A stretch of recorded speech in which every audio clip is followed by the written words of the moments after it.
Brought to you by Vigor, co-powered by Sensodyne and Vimal. ಬಾಯಲ್ಲಿ ಹೇಳಿ ಕೇಸರಿ. Associate sponsor UltraTech cement. Kidnap ಪ್ರಕರಣದಲ್ಲಿ ಕೊನೆಗೂ ರೇವಣ್ಣ ಜೈಲು ಪಾಲಾಗಿದ್ದಾರೆ. ಅದರಲ್ಲೂ ಬಹಳ ಮುಖ್ಯವಾಗಿ ಪ್ರಜ್ವಲ್ ರೇವಣ್ಣ ಪ್ರಕರಣದಲ್ಲಿ ಸಂತ್ರಸ್ತೆಯರ ಹೇಳಿಕೆಯನ್ನ ಪಡೆಯಲಾಗಿದೆ. ಹಾಗಾದ್ರೆ ಸಂತ್ರಸ್ತೆಯರು ಏನೆಲ್ಲ ವಿಚಾರಗಳನ್ನ ಹೇಳಿದ್ರು, ಏನೆಲ್ಲ ಸತ್ಯವನ್ನ ಯಾತಕ್ಕೋಸ್ಕರ ಕಾಂಟ್ಯಾಕ್ಟ್ಗೆ ಬಂದರು ಪ್ರಜ್ವಲ್ ರೇವಣ್ಣ ಅವರ ಜೊತೆಗೆ, ಇದರ ಬಗ್ಗೆ ತಮ್ಮ ಹೇಳಿಕೆಯನ್ನ ಕೊಟ್ಟಿದ್ದಾರೆ. ಹಾಗಾದ್ರೆ ರೇವಣ್ಣ ವಿಚಾರವಾಗಿ ಇವತ್ತು ಏನೇನಾಯ್ತು, ಪ್ರಜ್ವಲ್ ರೇವಣ್ಣ ವಿಚಾರವಾಗಿ ತನಿಖೆ ಯಾವ ರೀತಿಯಾಗಿ ಸಾಗ್ತಾ ಇದೆ, ಬನ್ನಿ ಎರಡನ್ನು ನೋಡೋಣ.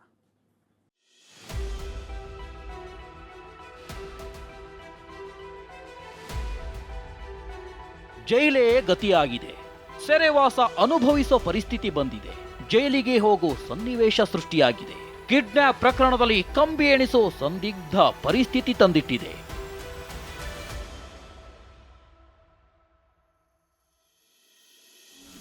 ಮೇ 14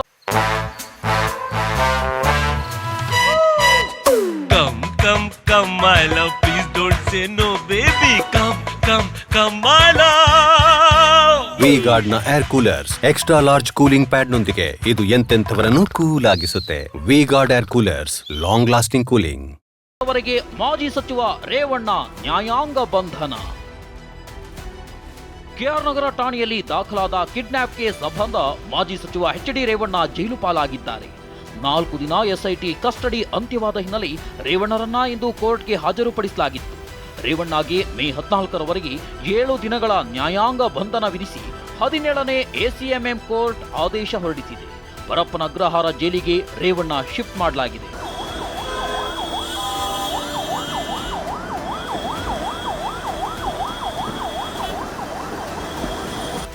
ರೇವಣ್ಣ ಜಾಮೀನು ಅರ್ಜಿ ವಿಚಾರಣೆ ಜನಪ್ರತಿನಿಧಿಗಳ ವಿಶೇಷ ಕೋರ್ಟ್ನಲ್ಲಿ ನಡೆಯಿತು. ನಕಾರಾತ್ಮಕವಾಗಿ ಉತ್ತರ ನೀಡಿ ತನಿಖೆಗೆ ಸಹಕರಿಸಿಲ್ಲ ಎಂದು ಕಾರಣ ನೀಡಿ ಹೀಗಾಗಿ ನ್ಯಾಯಾಂಗ ಬಂಧನಕ್ಕೆ ನೀಡಲು ಎಸ್ಐಟಿ ಮನವಿ ಮಾಡಿತು. ಎಸ್ಐಟಿ ಮನವಿಗೆ ಎಚ್.ಡಿ. ರೇವಣ್ಣ ಪರ ವಕೀಲರು ಆಕ್ಷೇಪ ವ್ಯಕ್ತಪಡಿಸಿದ್ರು. ತನಿಖೆಗೆ ಸಹಕರಿಸಿಲ್ಲವೆಂದು ನ್ಯಾಯಾಂಗ ಬಂಧನ ಕೋರುವಂತಿಲ್ಲ, ತಪ್ಪೊಪ್ಪಿಗೆ ನೀಡದಿರುವುದು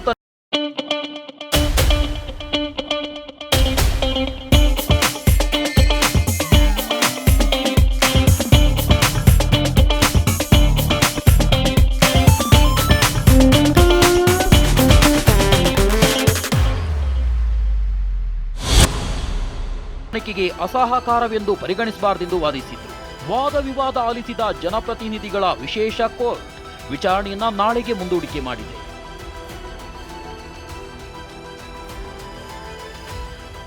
ಇದುವರೆಗೂ 9 ಸಂತ್ರಸ್ತೆಯರ ಪತ್ತೆ ಹಚ್ಚಿದ ಎಸ್ಐಟಿ.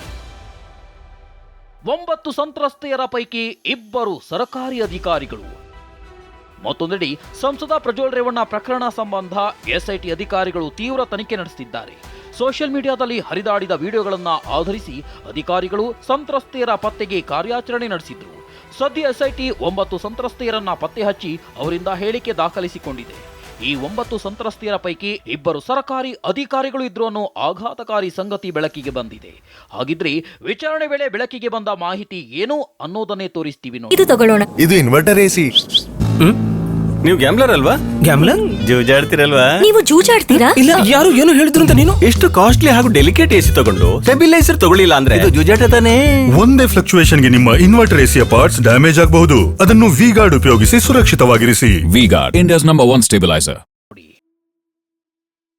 9 ಸಂತ್ರಸ್ತೆಯರು ಎಸ್ಐಟಿ ಅಧಿಕಾರಿಗಳ ಮುಂದೆ ಕೊಟ್ಟ ಹೇಳಿಕೆಯ ಸ್ಫೋಟಕ ಮಾಹಿತಿಯನ್ನ TV9 ನಿಮ್ಮ ಮುಂದೆ ಇಡ್ತಿದೆ. ವಿಚಾರಣೆ ವೇಳೆ ಎಸ್ಐಟಿ ಅಧಿಕಾರಿಗಳು ಸಂತ್ರಸ್ತೆಯರಿಂದ ಹೇಳಿಕೆಯನ್ನ ಮಾತ್ರ ದಾಖಲಿಸಿಕೊಂಡಿದ್ದಾರೆ ಹೊರತು ಅವರ ಹೇಳಿಕೆ ಸಂಬಂಧ ಯಾವುದೇ ಮರುಪ್ರಶ್ನೆ ಮಾಡಿಲ್ಲ. ಅದರಂತೆ ಲೈಂಗಿಕ ದೌರ್ಜನ್ಯ 3 ವರ್ಷಗಳ ಅವಧಿಯಲ್ಲಿ ನಡೆದಿದೆ ಅನ್ನೋ ಮಾಹಿತಿ ಸಿಕ್ಕಿದೆ. ಇದರಲ್ಲಿ 2 ಸರ್ಕಾರಿ ಅಧಿಕಾರಿಗಳು ವರ್ಗಾವಣೆ ಬೇಕು ಎಂದು ಪ್ರಜ್ವಲ್ರನ್ನ ಭೇಟಿ ಮಾಡಿದ್ರು. ಅವರ ಮೇಲೆ 2019ರಿಂದ 2021 ತನಕ ಲೈಂಗಿಕ ದೌರ್ಜನ್ಯ ನಡೆದಿದೆ ಎನ್ನುವ ಮಾಹಿತಿ ಇದೆ. ಆದರೆ ಪ್ರಜ್ವಲ್ ರೇವಣ್ಣ ಸಂಸದ ಆದ್ಮೇಲೆ ಸಂತ್ರಸ್ತೆಯರು ಭೇಟಿ ಮಾಡಿರುವ ಬಗ್ಗೆ ತಮ್ಮ ಸ್ಟೇಟ್ಮೆಂಟ್ನಲ್ಲಿ ಉಲ್ಲೇಖಿಸಿದ್ದಾರೆ. ಇನ್ನು ಸ್ಥಳೀಯ ಸಂಸ್ಥೆ ಚುನಾವಣೆಯಲ್ಲಿ ಗೆದ್ದ ಕೆಲ ಮಹಿಳಾ ಜನಪ್ರತಿನಿಧಿಗಳು ತಮಗೆ ಬೇಕಾದ ಅನುದಾನಗಳ ಬಗ್ಗೆ ಮಾತನಾಡಲು ಭೇಟಿ ಮಾಡಿದ್ರು ಅನ್ನೋ ಮಾಹಿತಿ ಇದೆ. ಇನ್ನು ಕೆಲ ಕಾರ್ಯಕರ್ತರು ತಮ್ಮ ಕೆಲಸಗಳು ಆಗಬೇಕೆಂದು ಪ್ರಜ್ವಲ್ರನ್ನ ಭೇಟಿ ಮಾಡಿದ್ರು ಎಂದು ಹೇಳಿಕೆ ನೀಡಿದ್ದಾರೆ ಎಂದು ಮೂಲಗಳು ತಿಳಿಸಿವೆ. ಹಾಗೆಯೇ ಕೆಲ ಗುತ್ತಿಗೆ ಕೆಲಸಗಳನ್ನು ಕೊಡಿಸುವ ಆಮಿಷ ಒಡ್ಡಿದ್ದ ಬಗ್ಗೆ ಮಾಹಿತಿ ಇದೆ.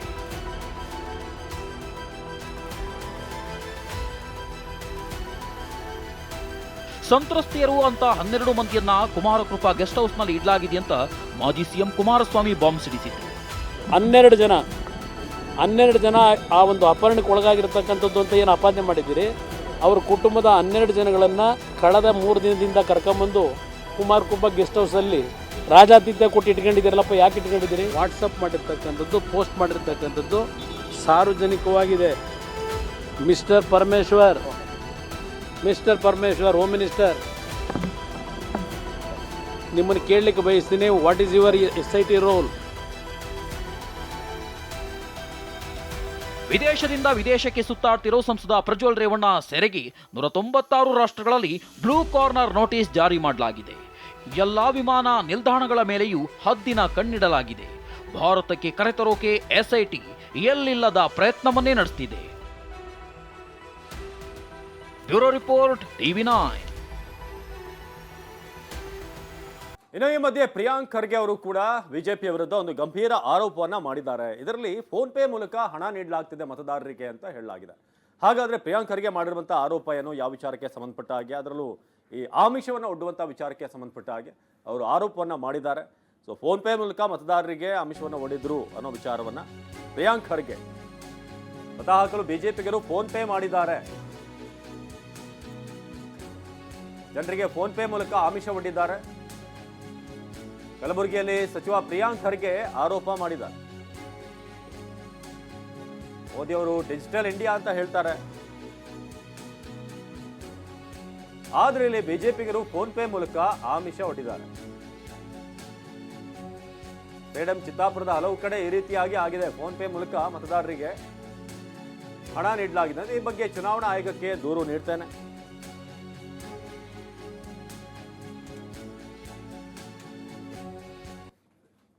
ಡಿಜಿಟಲ್ ಇಂಡಿಯಾ ಗೊತ್ತಿದೆ ಅಲ್ಲ, ಡಿಜಿಟಲ್ ಇಂಡಿಯಾ ಯಾಕೆ ಮಾಡಿರೋದು ಅಂದರೆ ಸರ್ಕಾರ ಸವಲತ್ತುಗಳನ್ನು ನೇರವಾಗಿ ಜನರಿಗೆ ತಲುಪಂಗೆ.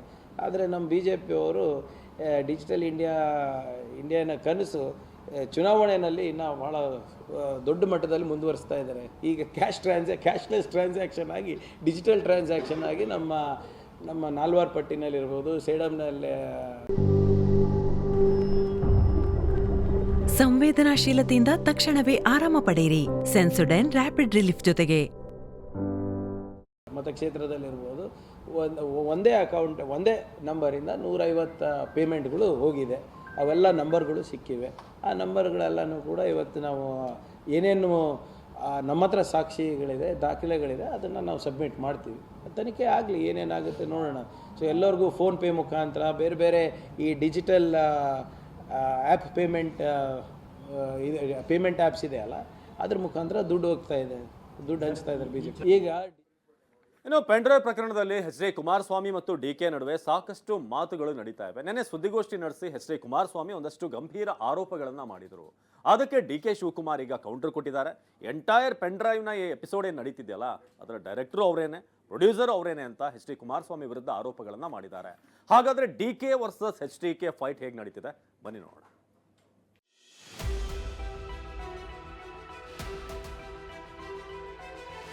ಫಸ್ಟ್ DK ಶಿವಕುಮಾರ್ನ ಕ್ಯಾಬಿನೆಟ್ ಇಂದ ಸಸ್ಪೆಂಡ್ ಮಾಡಬೇಕು, ಡಿಸ್ಮಿಸ್ ಮಾಡಬೇಕು. ಒಬ್ಬರನ್ನೇ ಮುಗಿಸದೇ ಅಲ್ವಾ ಕೆಲಸ, ಎಲ್ಲ ಬ್ಲಾಕ್ ಮೇಲ್. ಇದು ಸ್ಪೆಷಲ್ ಇನ್ವೆಸ್ಟಿಗೇಷನ್ ಟೀಮ್ ಅಲ್ಲ, ಸಿದ್ದರಾಮಯ್ಯ ಇನ್ವೆಸ್ಟಿಗೇಷನ್ ಟೀಮ್ ಅಂತ ಒಂದು, ಶಿವಕುಮಾರ್ ಇನ್ವೆಸ್ಟಿಗೇಷನ್ ಟೀಮ್ ಅಂತ ಇನ್ನೊಂದು. ಕಥಾನಾಯಕನೇ, ಡೈರೆಕ್ಟರ್, ಪ್ರೊಡ್ಯೂಸರ್, ಯಾಕೆ ಮುರಿ ಮಾಡ್ಕೊತಾ ಇದ್ದಾರೆ? What is an lawyer? ಇವರೆಲ್ಲ ಕಾನೂನಿಗೆ ತಲೆ ಬಾಗ್ಲೇಬೇಕಾಗಿದೆ, ನಿಮ್ ಕಲ್ಲು ಸಮೇತವೇ.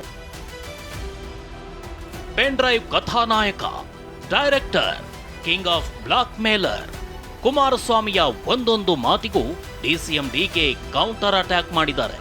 ಇಬ್ಬರ ಮಧ್ಯೆ ಪೆನ್ ಡ್ರೈವ್ ಸಮರ ಮತ್ತೊಂದು ಹಂತಕ್ಕೆ ಹೋಗಿದೆ. ಗಂಭೀರ ಆರೋಪಗಳೇ ಮತ್ತೆ ಮುನ್ನೆಲೆಗೆ ಬಂದಿವೆ. ಕುಮಾರಸ್ವಾಮಿ DCM DK ಮಧ್ಯೆ ಮಾತಿನ ಮಹಾಕಾಳಗವೇ ನಡೆದು ಹೋಗಿದೆ.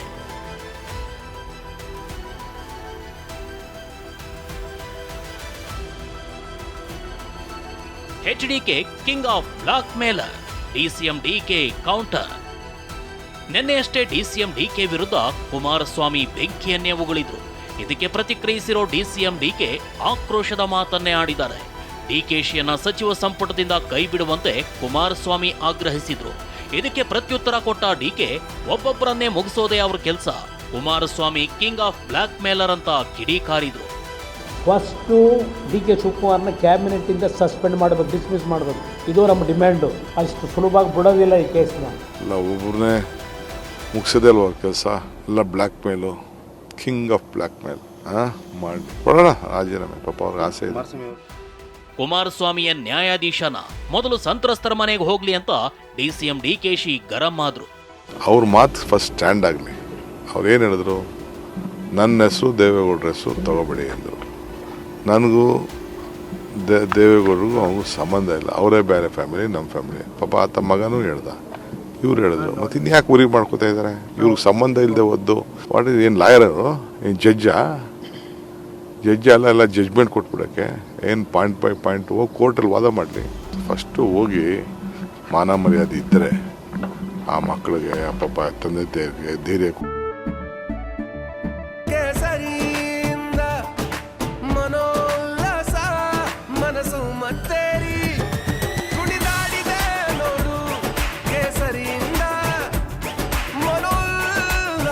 ಕ್ಷಣ ಕ್ಷಣವೂ ಆಚರಿಸಿ ಕೇಸರಿ ಹಬ್ಬ.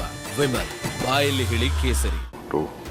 ಕೊಟ್ಟು ಹಿಂಗಾಗಿದೆ, ಎನರ್ಜಿ ಕಮ್ಮಿ ಆಗಿದೆ ಅಂತ ಅವ್ರಿಗೆಲ್ಲ ಶಾಂತನ ಹೇಳಿ ಶಕ್ತಿ ತುಂಬುವಂಥ ಕೆಲಸ ಫಸ್ಟು ಇವ್ರು ಮಾಡಿ. ಇಷ್ಟೇ ಅಲ್ಲ, SITಯನ್ನ DK ಶಿವಕುಮಾರ್ ಇನ್ವೆಸ್ಟಿಗೇಷನ್ ಟೀಮ್ ಅಂತ HDK ಕಿಡಿಕಾರಿದ್ರು.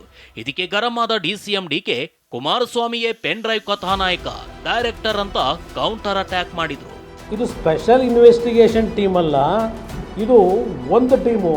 ಸಿದ್ದರಾಮಯ್ಯ ಇನ್ವೆಸ್ಟಿಗೇಷನ್ ಟೀಮು ಅಂತ ಒಂದು, ಮತ್ತೊಂದು ಶಿವಕುಮಾರ್ ಇನ್ವೆಸ್ಟಿಗೇಷನ್ ಟೀಮ್ ಅಂತ ಇನ್ನೊಂದು. ಶಿವಕುಮಾರ್ ಇನ್ವೆಸ್ಟಿಗೇಷನ್ ಟೀಮ್ ಅಂತೆ, ಇನ್ನೊಂದು ಸಿದ್ದರಾಮಯ್ಯ ಇನ್ವೆಸ್ಟಿಗೇಷನ್ ಟೀಮ್ ಅಂತೆ. ಕಥಾನಾಯಕನೂ ಇವನೇ, ಡೈರೆಕ್ಟರ್ ಇವರೇ, ಪ್ರೊಡ್ಯೂಸರ್ ಇವರೇ, ಎಲ್ಲ ಇವರೇ. ಎಲ್ಲ ಏನೇನು ಮಾಡ್ತಾ ಇದ್ದಾರೆ ಎಲ್ಲ ನಮ್ಗೆ ಗೊತ್ತಿದೆ, ನೋಡೋಣ. ಇಬ್ಬರ ಮಾತಿನ ಸಮರ ಇಷ್ಟಕ್ಕೆ ನಿಲ್ಲೇ ಇಲ್ಲ. ಪೆನ್ ಡ್ರೈವ್ ಹಂಚಿಕೆಗೆ ಪೊಲೀಸರನ್ನೇ ಬಳಸಿಕೊಳ್ಳಲಾಗ್ತಿದೆ ಅಂತ HDK ಆರೋಪಿಸಿದ್ರು. ಇದಕ್ಕೆ ಮಾತನಾಡಿದ DK, ಇವರೇ ಅಧಿಕಾರಿಗಳು ರಾಜಕಾರಣಿಗಳನ್ನ ಹೆದರಿಸ್ತಿದ್ದಾರೆ ಅಂತ ಕೆಂಡಾಮಂಡಲರಾದ್ರು. ಪೆನ್ ಡ್ರೈವ್ನ ಸರ್ಕ್ಯುಲೇಷನ್ನು ಪೊಲೀಸ್ ಅಧಿಕಾರಿಗಳನ್ನ ಇಟ್ಕೊಂಡು ಮಾಡಿದ್ರು, ಹೆದರಿಸಿ ಅವರಿಗೆ ಮಾಡಲೇಬೇಕು ಅಂತ. ಇನ್ಯಾರು ಮಾಡಿ, ನೀನು ಹೆದರಿಸ್ತಾ ಇದ್ದಾರೆ ಎಲ್ಲರಿಗೂ. ಆಫೀಸರ್ಗಳಿಗೆ ಹೆದರಿಸೋದು, ಪಾಲಿಟಿಷಿಯನ್ಸ್ಗೆ ಹೆದರಿಸೋದು, ಎಲ್ಲರಿಗೂ ಇದೇ ಕೆಲಸ ಎಲ್ಲ ಮಾಡ್ತಾ ಇದ್ದಾರೆ. ಪಾಪ ಮಾಡಲಿ, ಮುಂದಕ್ಕೆ ಟೈಮ್ ಇದೆ ಚರ್ಚೆ ಮಾಡೋಕ್ಕೆ. ಕಲ್ಲು ಬಂಡೆ ಕೂಡ ಕಾನೂನಿಗೆ ತಲೆಬಾಗಬೇಕು ಅಂತ ಮಾಜಿ CM ಕುಮಾರಸ್ವಾಮಿ ಬೆಂಕಿಯನ್ನೇ ಉಗುಳಿದ್ರು. ಕಾರ್ತಿಕ್ ಗೌಡ ಒಬ್ಬ ಡ್ರೈವರ್ ಆಗಿ 14 ವರ್ಷಗಳ ಕಾಲ ಪ್ರಜ್ವಲ್ ಹತ್ರ ಕೆಲಸ ಮಾಡಿದ್ದೇನೆ ಅಂತಾನೆ. ಈಗ ಅದೇನೋ ಕೆಲವು ಅವನ ನಡವಳಿಕೆಗಳ ಬಗ್ಗೆ ಹೇಳ್ತಾ ಇದ್ದೀಯಲ್ಲ, ಕಾರ್ತಿಕ್ ಗೌಡ ನಾನು ಕೇಳಲಿಕ್ಕೆ ಬಯಸ್ತೀನಿ, ಸರ್ಕಾರಕ್ಕೂ ಕೇಳಲಿಕ್ಕೆ ಬಯಸ್ತೀನಿ. 14 ವರ್ಷದಿಂದ ಅಲ್ಲಿ ಕೆಲಸದಲ್ಲಿದ್ದವನಿಗೆ ಇಂಥ ಈ ರೀತಿಯ ಒಂದು ವ್ಯಕ್ತಿಯ ನಡವಳಿಕೆ ಗೊತ್ತಿದ್ದು 14 ವರ್ಷ ಅಲ್ಲಿ ಯಾಕೆ ಕೆಲಸ ಮಾಡ್ತಾ ಇದ್ದ ಈ ವ್ಯಕ್ತಿ? ಇವನೇನು ಮಾಡ್ತಾ ಇದ್ದ ಅಲ್ಲಿ 14 ವರ್ಷ ಡ್ರೈವರ್ ಆಗಿ? ಇದೆಲ್ಲ ಬರಬೇಕಲ್ಲ ಮುಂದಕ್ಕೆ. ಅವನೇನೋ ತಿಳ್ಕೊಂಡಿದ್ದಾನೆ, ಪಾಪ ರಕ್ಷಣೆ ಕೊಡ್ತಾರೆ, ನಮ್ಮ ಕಲ್ಲು ಬಂಡೆ ಭಾಳ ಶಕ್ತಿ ಇದೆ, ಮುಂದಕ್ಕೆ ಅವರಿಂದ ರಕ್ಷಣೆ ಸಿಗ್ತದೆ ಅಂತ ತಿಳ್ಕೊಂಡಿದ್ದಾನೆ. ಇವರೆಲ್ಲ ಕಾನೂನಿಗೆ ತಲೆ ಬಾಗಲೇಬೇಕಾಗಿದೆ, ನಿಮ್ಮ ಕಲ್ಲು ಬಂಡೆ ಸಮೇತವೇ. ಆ DK ಶಿವಕುಮಾರ್ ಸಂಸ್ಕೃತಿ ಜಗಜ್ಜಾಹಿರ. ಅದರಿಂದ DK ಶಿವಕುಮಾರ್ನ ಹೇಳಿಕೆ ಏನು ಬೇಕಾದ್ರೂ ಕೊಟ್ಕೊಳ್ಳಿ. ಇಲ್ಲಿ ಪಾಪ ಯಾಕಪ್ಪ ದೇವರಾಜೇಗೌಡನಿಗೆ ಹಲೋ ದೇವರಾಜೇಗೌಡ ಹೇಗಿದೆಯಪ್ಪ ಅಂತ ಫೋನಲ್ಲಿ ಯಾಕಪ್ಪ ಮಾತಾಡ್ದ? ದೇವರಾಜೇಗೌಡನ ಜೊತೆ ಯಾಕೆ ಮಾತಾಡ್ದಪ್ಪ ನೀನು? ದೇವೇಗೌಡರನ್ನ ರಾಜಕೀಯವಾಗಿ ಮುಗಿಸೋಕೆ ಷಡ್ಯಂತ್ರ ಅಂತ ಮಾಜಿ ಸಚಿವ CP ಯೋಗೇಶ್ವರ್ ಆರೋಪ ಮಾಡಿದ್ರು. ಪ್ರಕರಣಕ್ಕೆ DK ಶಿವಕುಮಾರ್ ಅವರೇ ಮಾಸ್ಟರ್ ಮೈಂಡ್ ಅಂದ್ರು. ನೀವು ದಯವಿಟ್ಟು ರಾಜೀನಾಮೆ ಕೊಡಿ, ನೀವು ಉಪಮುಖ್ಯಮಂತ್ರಿಯಾಗಿ ಮುಂದುವರಲಿಕ್ಕೆ ನಿಮಗೆ ಯಾವುದೇ ರೀತಿಯ ನೈತಿಕವಾಗಿ ಇಲ್ಲಿ ಹಕ್ಕಿಲ್ಲ, ನೀವು ಮುಂದುವರಿಬಾರ್ದು. ಈ ರಾಜ್ಯದ ಹೆಣ್ಮಕ್ಳನ್ನ ಮಾನ ಮರ್ಯಾದೆ ನೀವೇ ಸಾರ್ವತ್ರಿಕವಾಗಿ ಕಳೆದಿದ್ದೀರಿ, ಅದರಿಂದ ದಯವಿಟ್ಟು ನೀವು ರಾಜೀನಾಮೆ ಕೊಡಿ. ಮತ್ತು ತನಿಖೆ ಏನು SIT ಮಾಡ್ತಾ ಇದ್ದೀರಿ, ಇದು ಬರೀ ರೇವಣ್ಣವರ ಬಂಧಿಸ್ತಕ್ಕಂಥ ಇದಾಗಿ ಕೆಲಸ ಆಗಿದೆ ಹೊರತು ಎಲ್ಲ ಆಯಾಮಗಳಲ್ಲಿ ತನಿಖೆ ಆಗ್ತಾ ಇಲ್ಲ. ಆದ್ದರಿಂದ ಒಂದು ನ್ಯಾಯಾಂಗ ತನಿಖೆ ಆದರೂ ಅಥವಾ CBI ತನಿಖೆ ಮಾಡಿದ್ರು ಒಳ್ಳೆಯದು. ಸರ್ಕಾರನೇ ಕಾಡ್ರಾಗಿ ಸರ್ಕಾರನೇ ತನಿಖೆ ಮಾಡೋದು ಎಷ್ಟು ಮಟ್ಟಿಗೆ ಸರಿ? ಹಾಗಾಗಿ ಸತ್ಯ ಹೊರಬರುವುದಿಲ್ಲ ಅಂತೇಳಿ ನಮ್ಮ ಈ ಒಂದು ಪ್ರತಿಭಟನೆ. ನಮ್ಮನೆ ಮಗನಿಂದ ತಪ್ಪಾಗಿದೆ ಅಂತ ಕ್ಷಮೆ ಕೇಳೋ ಬಗ್ಗೆ ಮಾತನಾಡ್ತಾನೆ ಇಲ್ಲ, ಸುಮ್ಮನೆ ಮಹಾನಾಯಕ ಅಂತ ಆರೋಪಿಸ್ತಿದ್ದಾರೆ ಅಂತ ಸಚಿವ ಪ್ರಿಯಾಂಕ್ ಖರ್ಗೆ ಕಿಡಿಕಾರಿದ್ದಾರೆ. ಹಿಂಗೆ ಕಾಪಿಗಳು ಮಾಡ್ಕೊಂಡು ಹಿಂಗೆಲ್ಲ ವಿತರಣೆ ಪ್ಯಾಂಪ್ಲೆಟ್ ಥರ ವಿತರಣೆ ಮಾಡೋದು ಹೇಳಿದ್ರೆ ಏನಾದರೂ ಹೇಳ್ಬೋದು. ಈ ಇಲ್ಲಿ ತನಕ ನಮ್ಮ ಮನೆ ಮಗ ಮಾಡಿರೋದು ತಪ್ಪು, ಅವನಿಗೆ ಏನಾದರೂ ಮಾನಸಿಕವಾಗಿ ರೋಗ ಇದೆಯಾ, ನಾವು ಅವರಿಗೆ ತನಿಖೆಗೆ ಒಳಪಡಿಸ್ಬಿಟ್ಟು ನಾವು ಹೇಳ್ತೀವಿ ಅಂತ ಬಾಯಿಗೆ ಬರ್ತಾನೆ ಇಲ್ಲಲ್ಲ. ಕಾಂಗ್ರೆಸ್ ಕಾಂಗ್ರೆಸ್ ಕಾಂಗ್ರೆಸ್ ಮಹಾನಾಯಕ ಅಷ್ಟೇ ಬರ್ತಾ ಇರೋದು. ಸಿದ್ದರಾಮಯ್ಯ ಮಹಾನಾಯಕ, ಸಿದ್ದರಾಮಯ್ಯ ಮಹಾನಾಯಕ ಇಷ್ಟೇ ಬರ್ತಾ ಇರೋದಲ್ಲ. ನಿಮ್ಮ ಮನೆ ಯಾಕೆ ದಾರಿ ತಪ್ಪಿದೆ ಅಂತ ಗೊತ್ತಾಗ್ತಾ ಇಲ್ಲ. ಈ 5 ಗ್ಯಾರಂಟಿಯಿಂದ ರಾಜ್ಯದ ಮಹಿಳೆಯರು ದಾರಿ ತಪ್ತಾ ಇದ್ದಾರೆ ಅಂತ ನಿಮ್ಗೆ ಗೊತ್ತಾಗ್ತಾ ಇದೆ, ನಿಮ್ಮ ಮನೆ ಮಗ ದಾರಿ ತಪ್ತಾ ಇದ್ದಾನೆ ಅಂತ ಗೊತ್ತಾಗ್ತಾ ಇಲ್ವಾ? ಒಟ್ಟಾರೆಯಾಗಿ ಪೆನ್ ಡ್ರೈವ್ ಪ್ರಕರಣ ದಿನಕ್ಕೊಂದು ಟ್ವಿಸ್ಟ್ ಪಡೀತಿದ್ರೆ, ಮತ್ತೊಂದೆಡೆ ಪೆನ್ ಡ್ರೈವ್ ಹಿಂದಿನ ಕೈವಾಡದ ಬಗ್ಗೆ ಆರೋಪ ಪ್ರತ್ಯಾರೋಪವು ಜೋರಾಗೇ ಇದೆ. ಮುಂದೆ ಅದ್ಯಾವ ಹಂತಕ್ಕೆ ಹೋಗುತ್ತೋ ಕಾದು ನೋಡಬೇಕಿದೆ. Bureau report, TV9. ಪ್ರಧಾನಿ ಮೋದಿ ಅದಾನಿ ಅಂಬಾನಿ ಹೆಸರನ್ನ ಬಳಸಿ ರಾಹುಲ್ ಗಾಂಧಿ ವಿರುದ್ಧ ವಾಗ್ದಾಳಿ ನಡೆಸಿದ್ದಾರೆ. ಅದಕ್ಕೆ ಕಾಂಗ್ರೆಸ್ ಕೂಡ ಕೌಂಟರ್ ಕೊಟ್ಟಿದೆ. ಬನ್ನಿ ನೋಡೋಣ.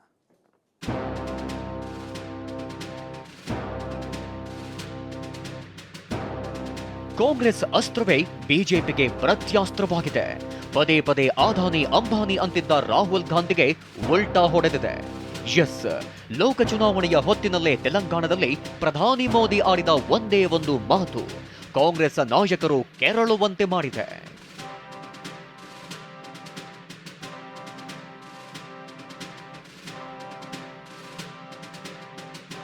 ಅಂಬಾನಿ, ಅದಾನಿ ಇವರಿಬ್ಬರು ದೇಶದ ಅತಿ ದೊಡ್ಡ ಶ್ರೀಮಂತರು. ಕಳೆದ 5 ವರ್ಷಗಳಲ್ಲಿ ಇವೆರಡು ಹೆಸರನ್ನೇ ಇಟ್ಕೊಂಡು ಪ್ರಧಾನಿ ಮೋದಿ ವಿರುದ್ಧ ಕಾಂಗ್ರೆಸ್ ನಾಯಕ ರಾಹುಲ್ ಗಾಂಧಿ ವಾಗ್ದಾಳಿ ನಡೆಸಿದ್ದಕ್ಕೆ ಲೆಕ್ಕವಿಲ್ಲ. ಆದ್ರೀಗ ಇವೇ ಹೆಸರನ್ನಿಟ್ಕೊಂಡೇ ಮೋದಿ ರಾಹುಲ್ ಗಾಂಧಿ ಕಾಲೆಳೆದಿದ್ದಾರೆ. ರಾಹುಲ್ ಗಾಂಧಿ ಹೆಸರೇಳದೆ ಕಾಂಗ್ರೆಸ್ ಯುವರಾಜ ಅಂಬಾನಿ, ಅದಾನಿ ಬಗ್ಗೆ ಮಾತನಾಡದಿರೋದಕ್ಕೆ ಎಷ್ಟು ಡೀಲ್ ಮಾಡಿಕೊಂಡಿದ್ದಾರೆ, ಯಾಕೆ ಅವರಿಬ್ಬರನ್ನ ಬೈಯೋದನ್ನೇ ಬಿಟ್ಟಿದ್ದಾರೆ ಅಂತ ಪ್ರಶ್ನಿಸಿದ್ದಾರೆ. आपने देखा होगा कि कांग्रेस के शहजादे पिछले 5 साल से सुबह उठते ही माला जपना शुरू करते थे. जब से उनका राफेल वाला मामला ग्राउंडेड हो गया, तब से उन्होंने एक नई माला जपना शुरू किया. ಇಷ್ಟೇ ಅಲ್ಲ, ಈ ಚುನಾವಣೆಯಲ್ಲಿ ಅಂಬಾನಿ, ಅದಾನಿಯಿಂದ ಎಷ್ಟು ಮಾಲು ಎತ್ತಿಕೊಂಡಿದ್ದೀರಿ ಅನ್ನೋದನ್ನ ಆ ಯುವರಾಜ ಘೋಷಿಸಬೇಕಿದೆ. ಎಷ್ಟು ಚೀಲಗಳಲ್ಲಿ ಕಪ್ಪು ಹಣ ತುಂಬಿಸಿಕೊಂಡು ಹಣ ಹೊಡೆದಿದ್ದೀರಿ, ನೋಟುಗಳನ್ನ ಟೆಂಪೋಗಳಲ್ಲಿ ತುಂಬಿಸಿ ಕಾಂಗ್ರೆಸ್ಗೆ ತಲುಪಿದ್ಯಾ, ಯಾವ ಒಪ್ಪಂದ ನಡೆದಿದೆ ಅಂತ ವಾಗ್ದಾಳಿ ನಡೆಸಿದ್ರು. लेकिन जब से चुनाव घोषित हुआ है, इन्होंने अंबानी अडानी को गाली देना बंद कर दिया. मैं आज तेलंगाना की धरती से पूछना चाहता हूं, जरा ये साझादे घोषित करें इस चुनाव में ये अंबानी अडानी से कितना माल उठाया है, काले धन के कितने बोरे भर करके रुपये मारे हैं, क्या टेम्पो भर करके नोटे कांग्रेस के लिए पहुंची है क्या? ಮತ್ತೊಂದು ವಿವಾದ ಮೈ ಮೇಲೆ ಎಳೆದುಕೊಂಡ ಪಿತ್ರೋಡ. ಸಾಗರೋತ್ತರ ಕಾಂಗ್ರೆಸ್ ಅಧ್ಯಕ್ಷ ಪಿತ್ರೋಡ ಆಡ್ತಿರೋ ಮಾತುಗಳೆಲ್ಲವೂ ವಿವಾದಕ್ಕೀಡಾಗ್ತಿವೆ. ಖಾಸಗಿ ವಾಹಿನಿಯ ಸಂದರ್ಶನದಲ್ಲಿ ಮಾತನಾಡಿದ ಶ್ಯಾಮ್ ಪಿತ್ರೋಡ ಭಾರತೀಯರ ಬಣ್ಣದ ಬಗ್ಗೆ ಮಾತನಾಡಿ ವಿವಾದ ಮೈ ಮೇಲೆ ಎಳೆದುಕೊಂಡಿದ್ದಾರೆ. ಈ ಬಗ್ಗೆ ಮಾತನಾಡಿದ ಪಿತ್ರೋಡ, ಭಾರತದ ಪೂರ್ವ ಭಾಗದವರು ಚೀನಿಯರಂತೆ, ದಕ್ಷಿಣ ಭಾರತದವರು ಆಫ್ರಿಕನರಂತೆ ಕಾಣ್ತಾರೆ, ಪಶ್ಚಿಮದವರು ಅರಬ್ಬರಂತೆ, ಉತ್ತರದವರು ಬೆಳೆಯರಂತೆ ಕಾಣ್ತಾರೆ ಎಂದು ವಿವಾದದ ಸುಳಿಯಲ್ಲಿ ಸಿಲುಕಿದ್ದಾರೆ. We could hold country together as diverse as India, where people on east look like Chinese, people on west look like Arab, people on north look like, maybe white, and people in south look like Africa. Doesn't matter. We are all brothers and sisters. Shyam Pitroda ಹೇಳಿಕೆಗೆ ಮೋದಿ ಕಿಡಿಕಾರಿದ್ದಾರೆ. ಯುವರಾಜರೇ, ನೀವು ಉತ್ತರಿಸಲೇಬೇಕಿದೆ. ಚರ್ಮದ ಆಧಾರದ ಮೇಲೆ ನನ್ನ ದೇಶವಾಸಿಗಳ ಅವಮಾನವನ್ನು ದೇಶ ಸಹಿಸಿಕೊಳ್ಳುವುದಿಲ್ಲ. ಮೋದಿಯಂತೂ ಇಂತಹ ಹೇಳಿಕೆ ಸಹಿಸಿಕೊಳ್ಳೋದೇ ಇಲ್ಲ ಅಂತ ವಾಗ್ದಾಳಿ ನಡೆಸಿದ್ದಾರೆ. शहजादे, आपको जवाब देना पड़ेगा. चमड़ी के रंग के आधार पर मेरे देशवासियों का अपमान मेरा देश सहन नहीं करेगा और मोदी तो कतई नहीं करेगा. ಶ್ಯಾಮ್ ಪಿತ್ರೋಡ ಹೇಳಿಕೆಯನ್ನ ಮೋದಿ ಖಂಡಿಸುತ್ತಿದ್ದಂತೆ ಕಾಂಗ್ರೆಸ್ನ ಪ್ರಿಯಾಂಕಾ ಗಾಂಧಿ ವಾಗ್ದಾಳಿ ನಡೆಸಿದ್ದಾರೆ. जो फुल टॉस पे खेलते हैं ना, तो इन्हीं फिजूल की बातों पे फुल टॉस खेलते हैं. मैं उनको चैलेंज करती हूँ, आप फुल टॉस खेलिए रोजगार पे, फुल टॉस खेलिए महंगाई पे, फुल टॉस खेलिए महिलाओं पे जो अत्याचार हो रहा है और जो अत्याचार करने उनको बचा रहे हैं उस पे खेलिए. ಒಟ್ಟಾರೆಯಾಗಿ ಲೋಕಸಭೆ ಚುನಾವಣೆಯ ಹೊತ್ತಿನಲ್ಲೇ ಪ್ರಧಾನಿ ನರೇಂದ್ರ ಮೋದಿ ಕಾಂಗ್ರೆಸ್ ಅಸ್ತ್ರವನ್ನೇ ಪ್ರತ್ಯಾಸ್ತ್ರವಾಗಿ ಬಿಟ್ಟಿದ್ದಾರೆ. ಆದರೆ ಅದೆಷ್ಟರ ಮಟ್ಟಿಗೆ ವರ್ಕೌಟ್ ಆಗುತ್ತೋ ಕಾದು ನೋಡಬೇಕಿದೆ. Bureau report TV9. Brought to you by V-Guard, co-powered by Sensodyne and Vimal. ಬಾಯಲ್ಲಿ ಹೇಳಿ ಕೇಸರಿ. Associate sponsor Ultratech Cement.